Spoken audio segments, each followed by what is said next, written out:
Can you give us the seven chapters of mission? And just you already alluded to how how it's been told. I actually am going to steal that when I teach our class on the story of God with the arrows and the different pieces that are there. And I know you have seven chapters, whereas Mike has six. And Mike's coming on the show, and we're going to talk about the book. So we're going to probably debate on the validity of the seventh one that you have. I Yeah. personally, maybe it's my Mm. own little numerology, but I like seven more than I like Yeah, six. yeah.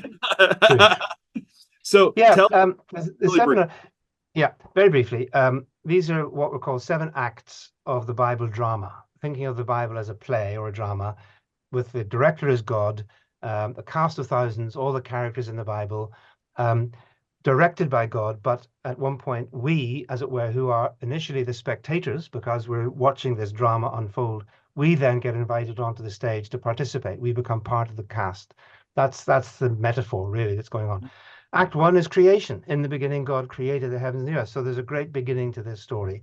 But Act two is the fall, the rebellion, where we choose to rebel against God. Um, Act three is basically the rest of the Old Testament, because it's where God promises to Abraham that he's going to bless the nations. And then the big question is, how's that going to happen? Paul calls that the mystery. It's a mystery hidden for ages. The mystery is not what's God going to do. That's not in question. God is going to bless the nations. God is going to bring all nations to participate in his salvation. That's very clear in the prophets and the Psalms and elsewhere. The mystery is, how is he going to do it? When will it ever happen? So that's Act three. Then Act four is, of course, the gospel story itself. That is what we read in the four gospels, from the conception of Jesus in the womb of Mary right through to his ascension.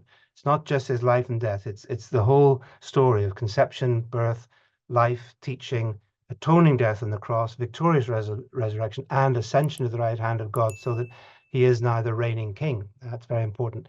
And then Act five is, from the day of Pentecost, the story of the mission of the church.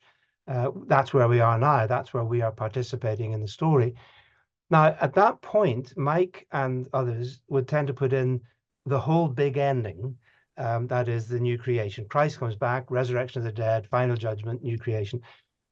My thinking is that the final judgment um, has, in a sense, the right to be regarded as almost a distinct act in the drama. In some ways, like the fall, even though it's just one chapter, um, is a brief, short thing, but it is clearly something that happens that has pretty catastrophic effects.